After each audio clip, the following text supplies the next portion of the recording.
Soyez les bienvenus sur la chaîne de Déborah. Lève-toi, et Déborah qui s'élève afin que les Jaël se manifestent. Que Dieu vous bénisse. Encore une fois, nous sommes là et Dieu m'a mis à cœur un message d'espoir. Parce que Jésus-Christ est ressuscité, il y a de l'espoir pour nous. Et le message que Dieu m'a donné aujourd'hui, le titre est « Il y a de l'espoir pour Tamar ». On va regarder dans la Bible pour voir des Tamar qu'on a trouvés dans la Bible. Selon les recherches que j'ai faites, j'ai trouvé 3 Tamar dans la Bible. Et on a le premier Tamar qu'on trouve dans Genèse 38, c'était la belle-fille de Juda. Le deuxième Tamar qu'on a trouvé dans la Bible, c'était la fille du roi David. Et le troisième Tamar qu'on a trouvé dans la Bible, c'était en 2 Samuel 14, 27, c'était la fille d'Absalom. Mais aujourd'hui, on va utiliser la vie de ces 3 Tamar pour décrire le type de personnes que Dieu m'a envoyé le message et pour vous dire qu'il y a de l'espoir pour vous. Dans ce cas, si on regarde la définition du mot Tamar, c'est palmier dattier, c'est son fruit. Son fruit, c'est quelque chose qui signifie la victoire, la paix, la vie, quelque chose qui est réjouissant. Nous tous, on sait qu'on mange le fruit date, c'est sucré, c'est bon, ça donne la vie. Mais on va voir que c'était le contraire dans la vie de ces 3 femmes qui étaient citées dans la Bible. C'est vrai qu'il y a plusieurs passages qui parlent de Tamar en tant que lieu et ça toujours signifie le palmier, la jouissance, la vie, la joie. Mais malheureusement, ces 3 femmes qui ont eu le nom, normalement, leur vie devait porter des signes, nous montrer des bonnes choses. On va voir comment l'ennemi va vouloir détruire la vie de ces 3 femmes. On a plus d'histoires sur les dos. La troisième, la fille d'Absalom, elle est seulement, la Bible nous a parlé d'elle une seule fois, mais on va regarder la situation là où la Bible nous a parlé d'elle pour nous donner un peu d'idée d'elle. Dans ce cas, quand j'ai dit il y a trois Tamar dans la Bible, et c'est de ça Dieu va nous parler aujourd'hui pour nous dire qu'il y a de l'espoir pour les Tamar. Quelle que soit la situation que tu traverses, Dieu dit qu'il y a de l'espoir pour toi. Dans ce cas, la première Tamar, Genèse 38, c'est tout le chapitre, mais à cause du temps, nous, on va sauter. En ce temps-là, Judas s'éloigne de ses frères et s'est retiré vers un homme, Abdullam, nommé Ira. Là, Judas vit la fille d'une Cananéen, nommée Shua, et il l'a pris pour femme. Il alla vers elle, elle devient enceinte et enfanta un fils qu'elle appelait Elle devient encore enceinte, elle enfanta un fils qu'elle appelle Ona. Elle enfanta de nouveau un fils qu'elle appela Shula. Judas était à Gypse quand elle enfanta. Judas prit pour son premier-né, une femme nommée Tamar. Premier-né de Judas, était méchant aux yeux de l'Éternel, et l'Éternel le vit mourir. Alors Judas dit à Ona, va vers la femme de ton frère, prends-la comme beau-frère, et suscite une postérité à ton frère. Ona, sachant que cette postérité ne sera pas à lui, s'essuya à terre lorsqu'elle allait vers la femme et de son frère, afin de ne pas donner de la postérité à son frère. Ceci faisait de plus à l'Éternel qui le fit aussi mourir.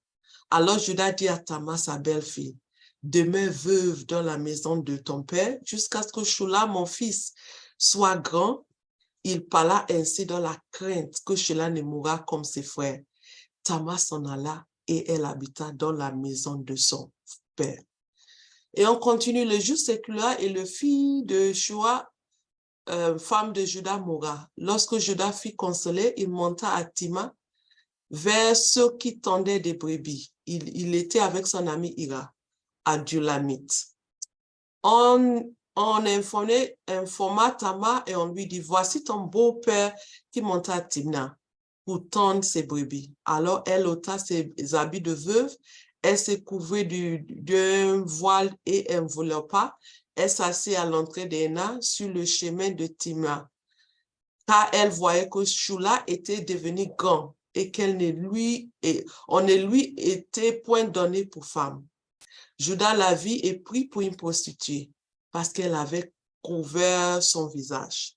Il aborda sur le chemin et dit, laisse-moi aller vers toi, car il ne connaît pas que c'était sa belle-fille. Elle dit, que me donneras-tu pour venir vers moi? Il répondit, j'enverrai un cheveu de mon troupeau. Elle dit, ne donneras-tu un gage jusqu'à ce que tu l'envoies? Il répondit, quel gage te donneras-je? Elle dit, ton cachet, ton cordon et le bâton que tu as de la main. Il lui donna, puis il s'en alla vers elle. Elle devint enceinte de lui. Et elle se leva et s'en alla. Elle ôta son voile et remit son habit de veuve. C'est de là on va arrêter sur la première Tamar, la belle-fille de Juda. Et maintenant, on saute du 2 Samuel. Et comme je dis aussi, c'est tout le chapitre, mais à cause du temps, on va prendre certains versets. Après cela, voici ce qui arrivait. Absalom, fils de David, avait une sœur qui était belle et qui s'appelait Tamar. Et Amon, fils de David, l'aima. Amon était tourmenté jusqu'à se rendre malade à cause de Tamar, sa sœur. Car elle était vierge et il paraissait difficile à Amon de faire sur elle le moindre tentative. Amon avait un ami nommé Jonadab, fils de Shimei, frère de David. Et Jonadab était un homme très habile. Il lui dit, pourquoi deviens-tu ainsi chaque matin plus maigre, toi, fils du roi? Ne veux-tu pas me dire? Amon lui répondit, j'aime Tamar, sœur d'Absalom, mon frère. Jonadab lui dit, mets-toi au lit et fais le malade. Quand ton père viendra te voir, tu lui diras, permets à Tamar, ma sœur, de dévier pour me donner à manger. Qu'elle prépare un mets sur mes yeux afin que je la voie et que je lui prenne de sa main. Amon se coucha et fit le malade. Le roi vint le voir et Amon dit au roi, je t'en prie que Tamar, ma sœur, viens faire de gâteau sur mes yeux et que je les mange de ses mains. David envoya dire à Tamar dans l'intérieur de l'appartement, va dans la maison d'Amon, ton frère, et prépare-lui un mets. Tamar s'en allait dans la maison d'Amon, son frère, qui était couché. On va sauter maintenant, verset 11. Comme elle lui présentait à manger, il la saisit et dit, viens coucher avec moi, ma sœur. Elle lui répondit, non, mon frère, ne me déshonore pas, car on ne s'agit point ainsi en Israël. Ne commette pas cette infamie. Où irai-je, moi, avec ma honte? Et toi, tu seras comme l'un des les infâmes en Israël. Maintenant, je t'en prie, parle le roi, et il ne s'opposera pas à ce que je sois à toi. Mais il ne le voulut pas l'écouter et lui fit violence et déshonora et coucher avec elle. On continue. Puis Amon eut pour elle une forte aversion, plus forte qu'il n'avait été son amour. Il lui dit, lève-toi et va-t'en. Elle lui répondit, n'augmente pas en me chassant le mal que tu m'as déjà fait. Et ne voulait plus l'écouter. Il appelait les garçons qui le servaient et dit, qu'on s'éloigne de moi cette femme et qu'on la mette dehors. Et ferme la porte après elle. Elle avait une tunique de plusieurs couleurs, qu'elle c'était les vêtements qui portaient les filles de roi, aussi longtemps qu'elle était vierge. Le serviteur d'Amon le mit dehors et ferma la porte après elle. Tamar répandit de la sonde sur sa tête et déchira sa tunique bagarrée. Elle mit la main sur sa tête et s'en alla en poussant des cris. Absalom, son frère, lui dit, Amon, ton frère, y a-t-il été avec toi? Maintenant, ma sœur, tais-toi, c'est ton frère. Ne prends pas cette affaire tout à cœur. Et Tamar, désolé, demeura dans la maison d'Absalom, son frère. Et on va sauter maintenant sur la troisième Tamar, 2 Samuel 14, et on va lire seulement le verset 24. Mais le roi dit, qu'il se retire dans sa maison et qu'il ne voit pas ma face. Et Absalom se retira dans sa maison, il ne vit point la face du roi. il n'avait pas un homme dans tout Israël aussi renommé Absalom pour sa beauté, depuis la plante du pied jusqu'au sommet de sa tête. Il n'y avait pas en lui du défaut. Lorsqu'il rasait la tête, c'était chaque année qu'il se la rasa parce que ses cheveux lui pesaient. Le poids du cheveu de sa tête était de 206 poids du roi. Il naquit à Absalom 3 fils et une fille nommée Tamar, qui était une femme belle de figure. De tout ce qu'on a vu de ces 3 femmes, les 3 histoires de Tamar qu'on a regardé dans la Bible, on voit le rejet dans la vie de ces 3 Tamar. C'était des femmes qui étaient rejetées, les femmes qui, franchement, étaient remplies de la honte. Quand on avait vu la définition au début, c'était les palmiers datés, c'est-à-dire c'est le fruit, un fruit vraiment succulent, une vie sucrée qui donne la vie, la joie, la paix. Et cette femme, on voit que quand tu lis l'histoire, tu dis waouh. C'est des histoires même qu'on se demande pourquoi même on trouve ça même dans la Bible. Mais on voit la honte, le rejet, la traumatise, le veuvage. Elles sont des victimes. La première, Tamar, la belle-fille de Judas, elle était donnée en mariage. Son mari est mort parce qu'il était méchant. Le deuxième mari, lui, Dieu l'a tué aussi parce qu'il faisait quelque chose de méchant.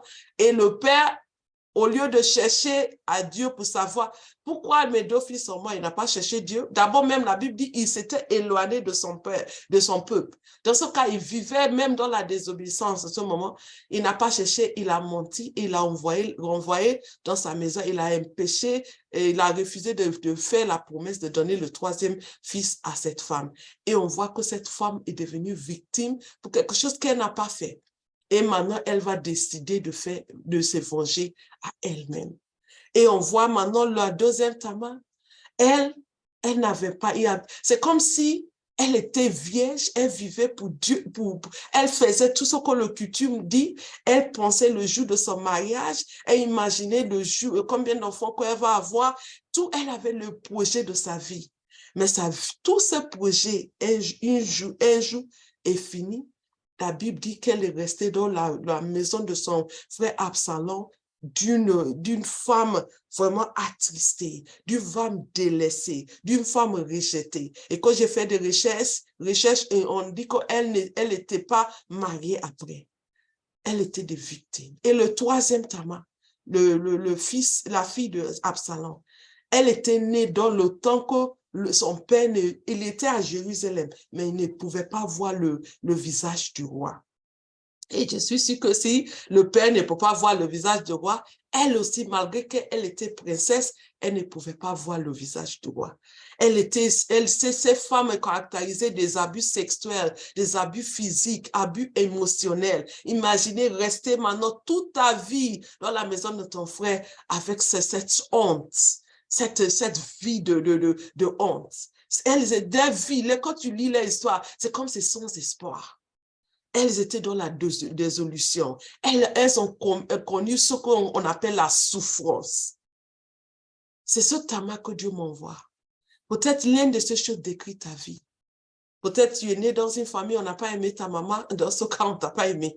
Tu n'as rien fait. Ou peut-être tu es en dehors le Seigneur. Comme le deuxième Tamar, la fille du roi David. Et tu t'es gardé toi-même. Tu t'es marié dans le Seigneur. Et malheureusement, ton mariage est terminé dans le divorce. Ou peut-être les choses ne vont pas comme tout ce que tu connais, c'est le rejet, la honte, la traumatisme. Peut-être tu t'es marié, tu pensais que ce frère, c'était un bon frère qui aime le Seigneur, mais hélas, dans le mariage, tu as trouvé le contraire. Ou peut-être tu as perdu ton mari et toute la famille est contre toi. Tu te trouves dans le veuvage, tu vois seulement la souffrance de perdre ton mari, mais la famille maintenant est contre toi. Comme le Judas était contre cette fille. Peut-être elle a regardé pour dire que c'est elle qui a le malheur. C'est elle, si elle s'est mariée avec le 3e, le 3e aussi, alors il devait consulter Dieu pour savoir. Peut-être tu es une victime ici. Ou peut-être tu as connu les abus sexuels, physiques, émotionnels. Ou peut-être quand tu regardes ta vie, le premier Tama était hors du Seigneur. Il n'était pas en Jérusalem. Mais le deuxième Tama, tu es déjà sauvé. Mais ton passé vient toujours de te rattraper. Tu ne peux pas te séparer de ton passé. Ton passé maintenant est en train de menacer ton avenir. Et tu es dans beaucoup de souffrance. Dieu m'envoie aujourd'hui avec une parole d'espoir, avec une parole d'encouragement. Parce que si on continue dans Ésaïe 61, 1-7, Dieu m'envoie pour te donner une parole. Il dit, l'Esprit du Seigneur, l'Éternel est sur moi. Car l'Éternel m'a envoyé pour porter des bonnes nouvelles aux malheureux. Il m'a envoyé pour guérir ceux qui ont le cœur brisé, pour proclamer aux captifs la liberté et aux prisonniers la délivrance, pour publier une année de grâce de l'Éternel et un jour de vengeance de notre Dieu, pour consoler tous les affligés, pour accorder aux affligés de Sion, pour leur donner un diadème au lieu de la sonde, une huile de joie au lieu de deuil, un vêtement de louange au lieu de l'esprit abattu, afin qu'on les appelle les téribites de la justice, une plantation de l'Éternel pour servir à sa gloire. Et on continue, ils rebâtiront sur d'anciennes ruines, ils relèveront d'antiques décombres, ils renouvelleront des villes ravagées, dévastées depuis longtemps. Des étrangers seront là et feront paître votre peau. Tes fils de l'étranger seront vos laboureurs et vos vignerons. Mais vous, on vous appellera sacrificateur de l'Éternel. On vous nommera serviteur de notre Dieu. Vous mangerez les richesses des nations et vous vous glorifiez dans les rois. Ma sœur, il y a de l'espoir pour toi, les Tama. Quelle que soit la situation qui te définit, ou peut-être même comme c'est la deuxième Tama, elle a déchiré même la robe de gloire. Et maintenant, elle est couverte de sang. Dieu m'envoie pour te dire aujourd'hui, l'Esprit de Dieu, Jésus-Christ est venu, il est mort. Il a pris cette souffrance, il a pris ta honte. Sur lui, il a pris tout ce que tu devais subir. Ne reste plus une victime, s'il vous plaît. Parce que Dieu m'envoie. Je m'adresse à la première Tama pour te dire, Jésus-Christ t'appelle. Il t'appelle. Si tu n'es pas encore, tu es dehors. Tu penses à la vengeance. Comme la première Tama, elle a décidé de faire la vengeance à elle-même. Parce que c'est tout ce que le monde lui dit. C'est tout ce qu'elle connaît. Mais Dieu m'envoie pour te dire qu'il te dit, il te donne une invitation aujourd'hui. Si on voit dans Apocalypse 3, verset 20, il dit, voici, je me tiens à la porte et je frappe. Si quelqu'un entend ma voix et ouvre la porte, j'entrerai chez lui, je souperai avec lui et lui avec moi. Il y a de l'espoir pour toi, ma sœur Tama. Jésus-Christ te donne une invitation. Il te tend la main. C'est vrai, tu es une victime. Tu as connu les abus, toutes formes. Tu es rejeté. La société t'a donné un nom. Tu es comme la deuxième, peut-être, tu es là. Donc, tu n'as plus d'espoir. On t'a renvoyé dans la maison de ton père. Et tu attends à faire la vengeance. Mais moi, Dieu, Jésus-Christ m'envoie pour te dire qu'il a tout payé. Première chose, comment tu vas rentrer dans cette bénédiction, ma sœur? Accepter l'invitation de Jésus-Christ. Accepter l'invitation de Jésus-Christ. Il a de l'espoir pour toi, Tama. Et on voit qu'aussi quand on continue la vie de Tama, la première Tama, c'est vrai, elle a pris vengeance. Mais Dieu, dans sa miséricorde, dans sa grâce, s'est rappelé de cette Tama. Et c'est la même chose. Dieu s'est rappelé de toi. Si on retourne dans Genèse 38, verset 27, Il dit, quand elle fut au moment d'accoucher, voici, il avait 2 jumeaux dans son ventre. Et pendant l'accouchement, il y a eu un qui présentait la main. La sage-femme l'a pris et y attaché et une fille remisue en disant, celle-ci sort le premier. Mais il retira la main et son frère sortit. Alors la sage-femme dit, quelle brèche tu as faite? Et lui donna le nom de Pérez. Ensuite sortit son frère qui avait la main de fil crimoisi et on lui donna le nom de Zérach. Et quand on voit le premier qui est sorti, Pérez, Dieu a fait utiliser cette chose, quelque chose qui est mauvais, quelque chose qui était sans espoir. C'est de là on a eu la sortie de Jésus-Christ, de cette lignée. Ce lignée qui est maudit, ce lignée qui est sans espoir. Quelque chose de bon est sorti de ça. Et ma sœur, le premier tamas que j'adresse, Dieu m'envoie pour te dire, te donner une invitation aujourd'hui. Tu n'as pas besoin de rester une victime pour toute ta vie. C'est toi, tu te poses la question, est-ce que quelque chose de bon peut sortir de ma vie? Oui, la réponse est oui, ma sœur.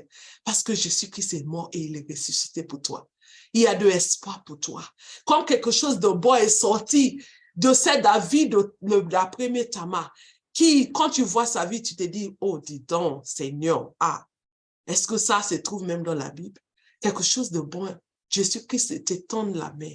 Il t'invite. La Bible dit, si tu crois de ton cœur, et tu confesses de ta bouche que Jésus-Christ est Seigneur, la Bible dit tu seras sauvé. Ne reste pas dans ta souffrance. Ne reste pas dans la honte, ma sœur, premier Tama. Dieu m'envoie ce jour pour te dire il y a de l'espoir pour toi. Je relis Apocalypse 3, verset 20. Il dit, voici, je me tue à la porte. Et si quelqu'un entend ma voix et ouvre la porte, j'entrerai chez lui. Je souperai avec lui et lui avec moi. Dieu va souper avec toi.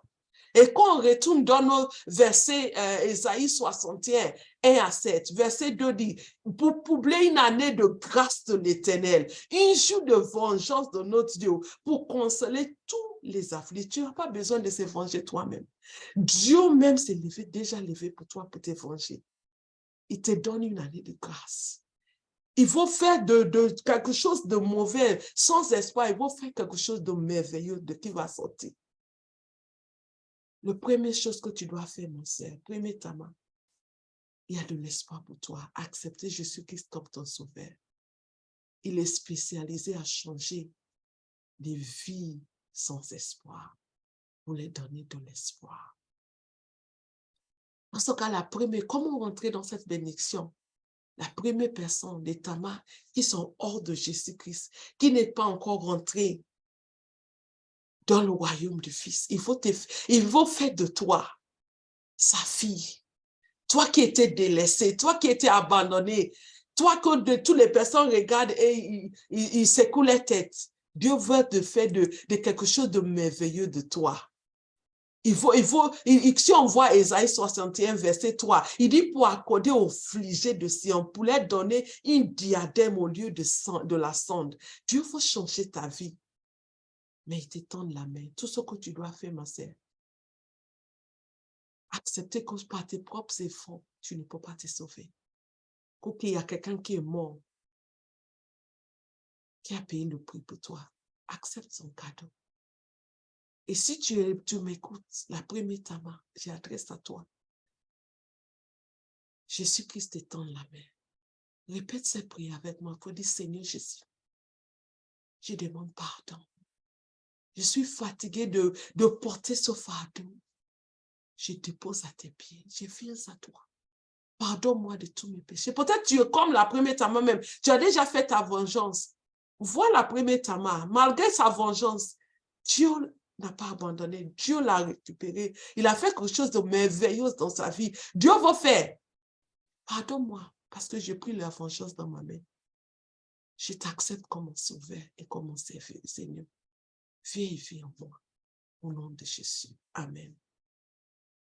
Ma sœur, si tu as fait cette prière simple, mais c'est vraiment très significatif. Sachez que le ciel est en train de se réjouir à cause de toi. Dieu a déjà payé. Maintenant, tu es fille de Dieu. Et la deuxième chose maintenant que tu dois faire, accepter sa guérison. C'est vrai, tu étais rejeté. Le rejet, ça fait les blessures intérieures qu'on ne peut pas voir. Mais Dieu, sa parole est puissante. Il rentre dans là où l'homme ne peut pas rentrer pour guérir. Accepte sa guérison. Et j'ai aussi m'adresse à la deuxième Tama. Tu es en Jésus-Christ, mais tu as eu une enfance difficile. Tu as subi des choses dans ton enfance. Ma sœur, accepte la guérison de Jésus-Christ. Maintenant tu es en Jésus. Peut-être tu as eu ta situation. Tu es en Jésus-Christ, tu as eu une enfance avant d'être converti. Ou peut-être même c'est en Jésus-Christ tu as eu le problème. Peut-être tu étais abusé, même en Jésus-Christ. Peut-être tu étais rejeté, même en Jésus-Christ. L'Église t'a fait du mal. Les hommes de Dieu ont pris, ont vraiment abusé. Des choses qu'on ne peut pas imaginer t'arriver. Et Dieu m'envoie aujourd'hui pour te dire, comme ce deuxième Tama, ne reste pas enfermé dans la maison de Absalom. Il y a de l'espoir pour toi. Parce que Jésus-Christ est mort. Il est mort pour toi. Il dit, Matthieu 11, verset 28, il dit, venez à moi, vous tous qui sont fatigués et chargés, je vous donnerai le repos. Dieu va te donner le repos. Ne se cache pas, même en Jésus-Christ, tu as honte pour dire que si je ouvre, qu'est-ce qu'on dira tant de moi? Dans ce cas, tu décides, même en Jésus-Christ, tu décidais d'être enfermé dans la maison d'Absalom. Non, ma sœur. Jésus-Christ, il dit, venez à toi. Il te donne cette invitation. Venez à moi, tout ce qui s'est fatigué et chargé. Il dit, il est prêt à vous donner le repos. Et il m'a envoyé aujourd'hui. Il te dit qu'accepte seulement ta guérison, ma sœur. Je relis Ésaïe 61, l'Esprit du Seigneur l'Éternel est sur moi. Quand il m'a envoyé pour porter de bonnes nouvelles de vos malheureux, il m'a envoyé pour guérir ceux qui ont le cœur brisé. Dieu m'a envoyé pour te dire, il y a de l'espoir pour toi, ma sœur, pour proclamer aux captifs la liberté et aux prisonniers la délivrance. Tu n'as pas besoin de rester dans la vie de la maison d'Absalom, même en tant que princesse de Jésus. Elle était toujours la fille de David. Son statut n'a pas changé. Mais elle était enfermée dans la maison d'Absalom pour toute sa vie. Dieu peut te donner une autre histoire, ma sœur. Il y a de l'espoir pour toi, la deuxième Tama. Peut-être c'est des choses, là, le divorce, tu vives dans la honte. Peut-être si tu as tout fait pour que le mariage, ça marche, mais hélas, il y a de l'espoir pour toi. Ne porte pas tout seulement sur le fardeau. Il y a quelqu'un qui va porter ce fardeau pour toi. Il t'invite aujourd'hui, venez à moi. Vous tous qui êtes fatigués, je vous donnerai le repos. Non, ma sœur, Dieu a besoin de toi. Ne reste pas enfermé. Il va te donner. Et si on retourne dans... c'est vrai, elle a déchiré. Deuxième Tama, la situation t'a déchiré cette robe de gloire. Mais Jésus-Christ va te donner encore une autre robe pour accorder, verset 3, pour accorder aux affligés de Sion, pour leur donner une diadème au lieu de sang, une huile de joie au lieu de deuil, un vêtement de louange au lieu de l'esprit abattu, afin qu'on les appelle les térubis de la justice, une plantation de l'Éternel pour servir à sa gloire. Dieu faut t'utiliser pour servir à sa gloire. Comme Dieu a utilisé la vie de la première Tama pour d'elle, quelque chose de merveilleux est sorti. Dieu faut que tu utilises de ta vie. Peut-être les hommes t'ont dit qu'il n'y a plus d'espoir pour toi, mais Dieu m'envoie avec son esprit aujourd'hui pour te dire il y a de l'espoir pour toi. Tout ce qui vaut, accepte la guérison. Ne garde pas pour dire, ah, si j'ai dit, qu'est-ce que les gens vont dire de moi, ma sœur? Il y a quelque chose que j'ai appris. Si tu dis ta situation et la personne va pour oublier ça, les gens vont parler une fois, deux fois, ils vont oublier. Une autre situation va venir, ils vont oublier de toi, mais toi, tu as eu ta guérison. La personne là qui est partie pour oublier, lui aussi, il va avoir sa situation avec lui. Ma sœur, ne reste pas enfermée. Peut-être Dieu t'a donné des ministères, mais cette chose est venue maintenant. Tu dis, ah, comment moi je peux faire l'œuvre de Dieu maintenant avec tout ce qui est mon bagage qui est derrière moi, l'identité que la société m'a donnée, l'identité même que l'Église m'a donnée. Dieu m'envoie pour te dire aujourd'hui, ma sœur, qu'il y a de l'espoir pour toi, Tama. Parce que Jésus-Christ est mort, il est ressuscité. La Bible dit, c'est pour cette raison que Jésus-Christ était manifesté, pour détruire les œuvres de Satan. Ta vie était créée, quand on a vu la définition, ta vie était créée pour donner la gloire, pour donner la joie, pour donner la paix, pour donner la vie. Mais hélas, l'ennemi est venu. Il a vraiment changé ton identité. Il a déchiré la chose qui te fait la joie. Mais il y a toujours de l'espoir pour toi. Ne reste pas enfermé. Ne reste pas enfermé dans la maison d'Absalom. Parce qu'il y a de l'espoir pour toi, ma sœur. Il y a de l'espoir pour toi. Tout ce que tu dois faire, d'accepter sa guérison. Et la troisième, il faut pardonner. Matthieu 5, 44 à 48, mais moi je vous dis, aimez vos ennemis. Bénissez ceux qui vous maudissent. Faites du bien à ceux qui vous haïssent. Et priez pour ceux qui vous maltraitent et qui vous persécutent, afin que vous soyez fils de votre Père qui est dans les cieux. Car il fait lever son soleil sur le méchant et sur le bon. Et il fait pleuvoir sur les justes et sur les justes. Si vous aimez ceux qui vous aiment, quelle récompense méritez-vous? Les publicains aussi n'agissent-ils pas de même? Et si vous salez seulement vos frères, que faites-vous d'extraordinaire? Les païens aussi agissent-ils pas de même? Soyez donc parfaits, comme votre Père céleste est parfait. Ma sœur, tu ne pardonnes pas pour l'autre personne, tu pardonnes pour toi. Parce que le manque de pardon, c'est comme tu bois du poison et tu attends que l'autre personne meure. Le pardon te libère. Il faut pardonner. Peut-être tu as eu une enfance difficile, pardonner. Peut-être tu étais abusé sexuellement, émotionnel, physiquement, à pardonner. Quand je dis tu ne pardonnes pas pour la personne, tu pardonnes d'abord pour toi-même, pour ta liberté. Parce que Jésus-Christ vous fait de toi, il va décorer ta vie. Il va faire, aujourd'hui c'est quand on lit la vie de Tamar dans la Bible, on dit, ah, il y a de l'espoir pour moi. Parce que quelque chose, c'est vrai, on ne peut pas prendre, c'est la vengeance, on ne peut pas faire ça. Mais quelque chose de bon, Dieu nous montre la grâce, même dans l'Ancien Testament. La grâce était déjà là. Dans ce cas, Dieu nous demande, troisième, comment tu vas rentrer dans cette bénédiction, cet espoir que Dieu te donne, la masse Tamar, c'est accepter de pardonner. Est-ce que c'est facile? Non. Mais est-ce que la grâce est dispo? Oui. C'est pas sa grâce. Va devant Dieu, dis, par ma propre force, je ne peux pas pardonner. Donne-moi la grâce. C'est vrai, c'est un processus, c'est pas un jour un autre. Mais s'il vous plaît, pardonnez. Reste pas dans la maison d'Absalom. Et comme la troisième Tamar aussi, tu es à Jérusalem, mais tu ne peux pas voir le visage du roi. Non, ma sœur. La Dieu t'a donné libre accès. Ne laisse pas ta situation te définir. Va, la Bible dit, venez à moi.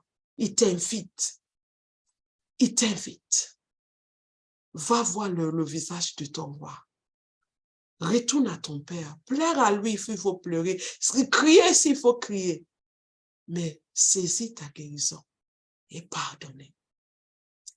Et là, on a parlé de premier, comment on va rentrer, accepter l'invitation de Jésus-Christ. Deuxième, accepter sa guérison. Troisième, il faut pardonner. Et la quatrième, soyez une bénédiction pour les autres Tamar. 2 Corinthiens 1, verset 4, il dit, qui nous console dans toutes nos afflictions, afin que par la consolation dont nous sommes l'objet de la part de Dieu, nous puissions consoler ceux qui se trouvent dans quelques afflictions. Ma sœur, tu as traversé des choses. Maintenant, Dieu t'envoie pour consoler les autres. Et si on retourne vers notre parole, Ésaïe 61, verset 5, il dit, non, on commence verset 4, pour accorder aux affligés de Sion, pour leur donner un diadème au lieu de la cendre, une huile de joie au lieu de deuil, un vêtement de louange au lieu de l'espoir battu, afin qu'on les appelle les téribites de la justice, une plantation de l'Éternel pour servir à sa gloire. Ma sœur, ne reste pas à regarder, mais pourquoi ma vie? Pourquoi c'était moi? Pourquoi moi, Tamar? Pourquoi c'est moi que Amon doit affliger? Pourquoi Amon n'a pas vu une autre sœur? Pourquoi c'était pas ma sœur? Non, ma sœur, laissez de dire le pourquoi, le pourquoi. Regardez le pourquoi de Dieu. Dieu dit que il va utiliser ta vie pour servir de sa gloire. Et on continue, ils rebâtiront sur d'anciennes ruines, ils relèveront d'antiques décombres, ils renouvelleront des villes ravagées, dévastées depuis longtemps. C'est vrai, l'ennemi voulait utiliser ta vie pour te faire du mal. Mais de cette sonde, de cet désespoir, Dieu est en train de faire quelque chose de merveilleux. Dieu va utiliser ta vie pour montrer à Satan qu'il y a de l'espoir pour les autres tamas. Ma sœur, ton histoire est unique. Il ne faut pas que l'ennemi gagne deux fois. Laisse Jésus-Christ utilise ton histoire pour libérer les autres tamas. Il y a des autres tamas qui se trouvent lors de désespoir. Il y a des autres tamas qui se trouvent dans la souffrance. Il y a des autres tamas qui se trouvent dans cette traumatisme. Dieu faut utiliser ta vie pour que tu ailles être une source de bénédiction, que tu sois une source de gloire pour Dieu. Et c'est le message que Dieu m'a donné aujourd'hui, ma sœur. Même pour dire qu'il y a de l'espoir pour toi, les tamas. Peut-être Thomas, tu es dehors, Dieu t'invite dedans. Ou peut-être Thomas, tu es dedans, tu es enfermé dans la maison d'Absalom à cause de la situation qui t'est arrivée. Ou peut-être tu es là, tu es né dans le temps que ton père ne peut pas voir le roi. Dieu t'aide, le voile est déchiré, ma sœur. Ne reste pas loin de ton père. Le père, il a hâte de voir ton visage. Il veut avoir une intimité avec toi. Ne laisse pas la situation que là où tu te trouves te définir. Je relis pour terminer Ésaïe 61, 1 à 10 pour toi. Ma sœur, vois ça comme une lettre d'amour que Dieu t'envoie à toi, Tama, aujourd'hui. Pour te dire qu'il y a de l'espoir pour toi. Parce que Jésus-Christ est mort et il est ressuscité. L'Esprit du Seigneur l'Éternel est sur moi. Quand l'Éternel m'a envoyé pour porter des bonnes nouvelles aux malheureux. Il m'a envoyé, et c'est comme ça qu'il t'envoie un Tama pour les autres Tamas. Il m'a envoyé pour guérir ceux qui ont le cœur brisé. Tu sais ce que c'est un cœur brisé? Dans ce cas, Dieu t'envoie pour calmer ça au cœur brisé. Pour proclamer aux captifs la liberté. Tu sais ce que c'est d'être captif. Et Dieu t'envoie aussi de t'envoyer maintenant vers les captifs pour leur prononcer la liberté et aux prisonniers la délivrance. Tu sais ce que c'est d'être enfermé dans la maison de Absalom. Maintenant, Dieu te donne la liberté. Il dit, va et fais la même chose que j'ai fait pour les autres. Encore Dieu, pour publier une année de grâce de l'Éternel et une jour de vengeance de notre Dieu, pour consoler tous les affligés, pour accorder aux affligés de Sion, pour leur donner un diadème au lieu de cendre, une huile de joie au lieu de deuil, un vêtement de louange au lieu des esprits abattus, afin qu'on les appelle les terribles de la justice, une plantation de l'Éternel pour servir à sa gloire. Ils rebâtiront sur l'ancienne rue, ils relèveront d'anciennes décombres, ils renouvelleront des filles ravagées, dévastées depuis longtemps. Des étrangers seront là et feront paître vos tripots. Dieu a déjà donné la provision. Des filles des étrangers seront à vos laboureurs et vos vignerons. Mais vous, on vous appellera sacrificateurs de l'Éternel et on vous nommera serviteurs de notre Dieu. Vous mangerez des richesses des nations et vous vous glorifierez de leur gloire. C'est aujourd'hui, ici, on va terminer et je vais prier pour vous. Dieu de miséricorde et de grâce, revêtu de ta puissance, je prie pour tous les tamas, pour tous les tamas qui sont dehors, papa. Je prie que ton esprit les convainque du péché, du jugement et de la justice et que ton esprit les attire. Tu dis, personne ne peut pas venir à toi si toi, tu n'attires pas à toi. Que ton esprit les attire à toi. Pour les tamas qui viennent juste d'accepter, je prie, papa, que tu les plantes là où ils vont grandir, où ils vont fleurir. Seigneur, je prie pour les tamas qui sont en toi et qui sont fermés dans la maison des Absalom. Je prie pour leur liberté au nom de Jésus. Quand ton esprit rentre dans les maisons des Absalom, là où ils sont enfermés, Et qu'au Saint-Esprit, que cette parole de soi les partage au nom de Jésus. Je déclare la liberté pour eux au nom de Jésus. Je déclare la victoire pour eux au nom de Jésus. Et pour les Tamaki, ils sont dans là, mais ils adorent de loin. Ils disent que est-ce que Dieu peut me pardonner? Ah, c'est parce que tu ne connais pas mon passé. C'est parce que tu ne connais pas mon passé. C'est parce que tu ne connais pas. Seigneur, je prie que ton esprit les attire afin qu'ils puissent voir ta présence. Parce qu'il y a de l'espoir pour les Tamas. Que Dieu vous bénisse. Amen.